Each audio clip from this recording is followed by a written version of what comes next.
Assalamualaikum warahmatullahi wabarakatuh. Selamat datang kembali di channel Mr. Zack Pendongeng Horor. Halo, apa kabar teman-teman sekalian?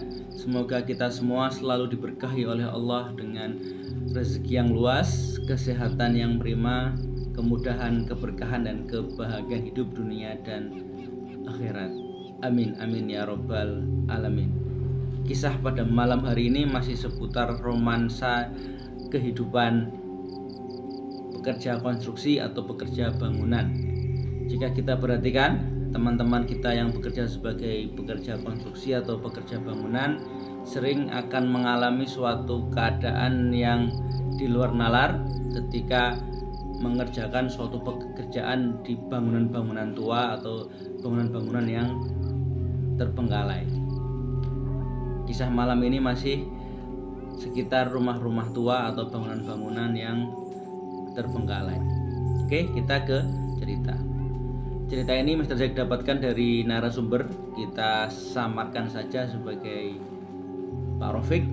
Suatu ketika Pak Rofik ini yang berprofesi sebagai pekerja konstruksi, pekerja bangunan, mendapat job untuk merenovasi sebuah bangunan tua, yaitu bangunan rumah tinggal, rumah joglo yang sudah cukup tua, yang diperkirakan dibangun pada tahun 1920-an. Rumah besar dengan halaman besar, dengan ornamen-ornamen kayu, dengan ciri khas adalah warna krem dan hijau, ya, seperti rumah kalangan ningrat untuk orang-orang Jawa pada zaman kolonial. Menurut anak keturunannya, rumah tersebut dibangun oleh kakek buyut mereka yang kita sebut saja namanya sebagai Mbah Raden, gitu ya. Oleh Mbah Raden.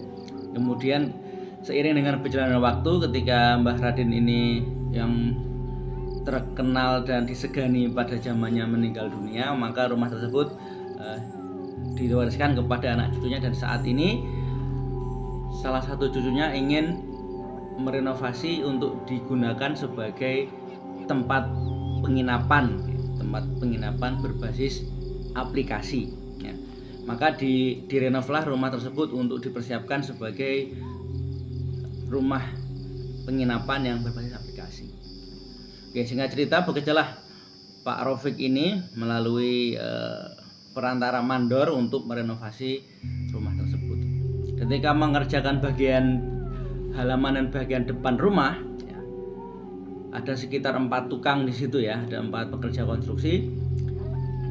Tidak ada keanehan apa-apa. Nah, ketika keanehan terjadi ketika mengerjakan bagian utama bangunan rumah yang dulunya digunakan sebagai tempat tinggal dari Mbah Raden ini. Ada sebuah gandok atau kamar utama yang dulunya memang digunakan Mbah Raden ketika masih hidup. Ketika akan direnovasi, itu kan kamar memang umumnya kamar, ya, tidak terbengkalai, sering dipakai oleh tuan rumah. Jadi bukan kamar yang kosong atau kamar yang terkunci bertahun-tahun biasa digunakan, tapi ketika akan direnov itu pasti ada kejadian-kejadian aneh, gitu ya. Semua tukang itu mengalami kejadian aneh, mulai dari seperti dijambak rambutnya, kemudian ketika akan membongkar tembok itu seperti didorong, ya, bahasa Jawanya dijongkrok kayak gitu, sampai para tukang ini jatuh terjerembab. Bahkan ada hal yang paling miris, salah satu rekan dari Pak Rofik ketika akan mengerjakan suatu pekerjaan, ketika dia akan menggunakan linggis untuk menjebol suatu tempat, itu seperti didorong, benar-benar ada tangan yang mendorong, dan kemudian jatuh terjerembab dan mengakibatkan luka, ya, sampai harus dibawa ke rumah sakit. Nah, hal-hal yang aneh seperti ini dilaporkan kepada mandor, ya.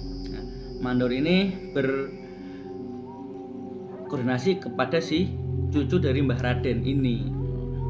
Ya, cobalah yang mungkin para tukang-tukang ini mungkin tidak hati-hati, ya. Padahal sebelumnya sudah dilakukan upacara seperti selamatan, ya, bagi orang Jawa, seperti upacara selamatan untuk merenovasi rumah. Dicoba lagi untuk membongkar atau menggeser dinding kayu yang penuh dengan ukiran supaya bisa dari kamar gandok yang besar itu menjadi 2 ruangan. Ketika itu yang mendapat perintah adalah Pak Rafiq untuk membongkar dinding tersebut ya. Pak Rafiq entah kenapa itu seperti berkata dalam diri sendiri gitu ya, kepada yang mau rokso atau yang menjaga rumah, jangan diganggu, saya sedang bekerja, tidak mau mengganggu, hanya ingin memperbaiki rumah. Nah, Pak Rafiq ini ketika akan mengerjakan itu sekali lagi mengalami seperti dijambak dan seperti didorong ke depan. Dan kali ini ketika didorong itu Pak Rafiq jatuh ke depan dengan muka dulu ya, muka menghadap ke lantai sampai tidak sadar beliaunya karena kepalanya terbentur ke lantai. Tapi sebelum lebih jauh kita ke cerita, seperti biasa Mr. Zack ingin mengucapkan banyak-banyak terima kasih kepada teman-teman yang sudah mendukung berkembangnya channel ini, yang sudah sudi mendengarkan, yang sudah like, share, komen, dan subscribe. Hal jazaul ihsani ilal ihsan, tidak ada suatu balasan atas kebaikan kecuali kebaikan itu sendiri. Bagi teman-teman yang sudah berbuat baik, semoga kebaikan teman-teman dibalas oleh Allah dengan kebaikan yang lebih baik lagi. Bagi teman-teman yang mendengarkan tapi belum subscribe, mohon izin di subscribe terlebih dahulu, karena subscribe adalah sebuah kebaikan dan subscribe akan membuat Mr. Zack lebih bersemangat dalam membuat konten-konten horor terbaru. Oke, kita ke cerita. Karena Pak Rafiq ini jatuh terjerembab sampai beliau pingsan, maka menjadi gempar gitu ya, maka menjadi gemparlah rumah tersebut. Singkat cerita, setelah Pak Rafiq ini dibawa ke klinik kesehatan, maka pekerjaan renovasi diistirahatkan ya sekitar 3 hari untuk memberikan kesempatan kepada para tukang untuk istirahat dan sekaligus mencari titik sebab kenapa sering terjadi hal-hal mistis di kamar tersebut. Nah, salah satu pewaris atau salah satu cucu dari Mbah Raden ini kemudian menghubungi dari keluarganya ya, yang masih juga anak turun dari Mbah Raden. Setelah ditanya-tanya sini, mereka berpendapat bahwa di kamar itu ada khodam atau ada semacam perewangan, apa istilahnya ya, sesuatu makhluk gaib yang dulunya menjadi perewangan atau menjadi asisten gaib dari Mbah Raden yang ditanam di kamar itu. Tujuannya dulu untuk kewibawaan, untuk pangkat jabatan, atau untuk melindungi diri dari serangan-serangan gaib, mungkin lawan dari Mbah Raden, karena memang tahun 1920 Mbah Raden ini orang yang disegani dan orang yang memiliki jabatan di pemerintahan kolonial Hindia Belanda. Nah, diduga si khodam atau perewangan tersebut merasa bahwa tukang-tukang ini menyerang rumah dari Mbah Raden, walaupun Mbah Raden sudah meninggal ya, sudah lama meninggal, karena makhluk gaib itu boleh dibilang kan mereka tidak mati ya, kecuali nanti di hari kiamat. Maka mereka makhluk gaib tersebut mencoba untuk melindungi rumah tuannya dari yang dianggap sebagai gangguan yang dilakukan oleh para tukang ini. Maka tukang-tukang yang membawa linggis atau membawa palui dianggap sebagai yang akan merusak rumah dari Mbah Raden. Maka ada yang didorong, ada yang dijambak ya, sampai dilukai.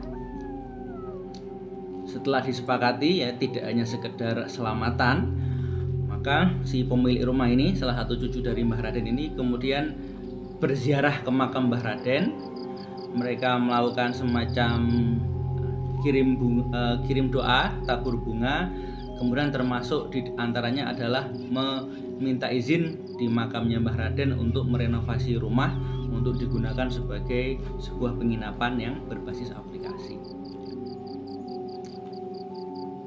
Percaya atau tidak ya, wong alam bisawab, setelah sang cucu ini, si pemilik rumah ini melakukan doa di makam Mbah Raden, termasuk ya meminta izin dan kirim doa, maka pekerjaan berikutnya adalah lancar gitu ya. Bahkan tidak ada gangguan, dan yang diperkirakan itu selesai sekian bulan atau sekian minggu itu menjadi lebih cepat ya, lebih cepat sekitar 1 minggu, padahal ada jeda 3 hari ketika Pak Rafiq ini dibawa ke klinik kesehatan ya. Jadi seperti ada tangan gaib yang membantu merenovasi rumah tersebut. Jadi diduga makhluk perewangan atau makhluk yang dulu menjadi asisten gaib Mbah Raden tetap berada di kamar gandok utama, dan itu menjaga kamar tuannya dari serangan-serangan lawan ya. Jadi dikira oleh makhluk tersebut, tukang-tukang tersebut, rampok atau maling atau yang mau mengganggu ketentraman tuannya, maka didorong, dijambak dan sebagainya. Wallahu alam bisawab. Baik, demikian cerita untuk malam hari ini. Semoga teman-teman semua terhibur. Mitra Zack undur diri. Wassalamualaikum warahmatullahi wabarakatuh.